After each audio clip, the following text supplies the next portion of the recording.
So I'm a really bad multitasker, so I'm going to do my best to provide narration and play the game at the same time, though I don't guarantee much. I chose to do my game on Miss Pac Man. This is a 1984 version of on the Atari 7800, I believe.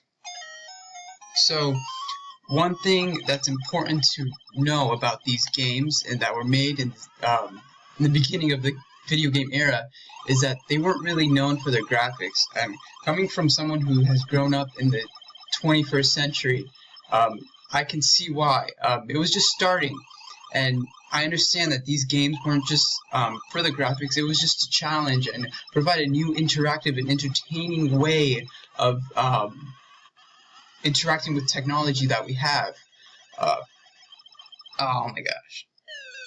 So, if we look at games nowadays like Star Wars Battlefront, Battlefield 1, Overwatch, these are games that have evolved from this, and something to note is that the scoring is basically the same. Scoring is you shoot, you hit something, and you get points. Same thing with Miss Pac Man. I'm eating these pellets, getting points, eating the ghost, getting points, and dang it. But yeah, it hasn't changed much, and of course there's games where there's unique ways of scoring, but it's usually been the same.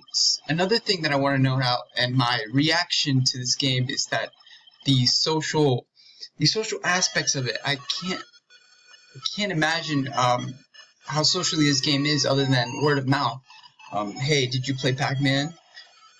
I got a new high score. You want to go check it out? And then they'd go check it out, and friends would try to beat each other. So that's how I imagine it be. And nowadays, it's much more immersive. I can post my scores online on social networks or stuff like that, and then I can work together with teammates. I can work together with my friends, with random strangers. And another thing I want to say is that video games have become much more easy because of that. Team-based games especially. Team-based games really don't... When you lose, the blame doesn't really go on you. Aw, crap. When you lose, the blame doesn't go on you. And compared to a game such as Miss Pac Man or a game during the 80s, 70s, they were very individual based. If you failed, you can only blame yourself. You can't look at your teammate and say, yo, you should have saved me or something like that. You only have yourself, because it gets pretty stressful at times and you have no one to turn to except you. And that's another thing. Video games are, I feel like video games that were made in the beginning were much more intense.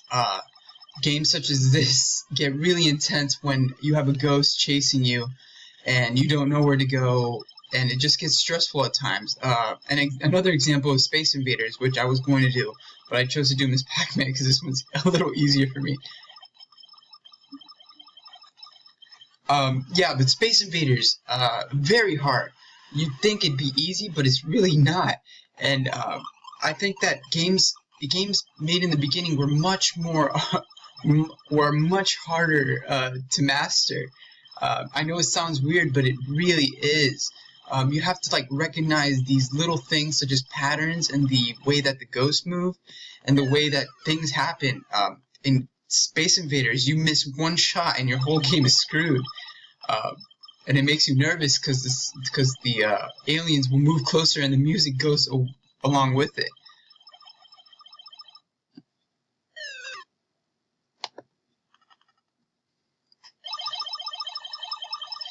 No.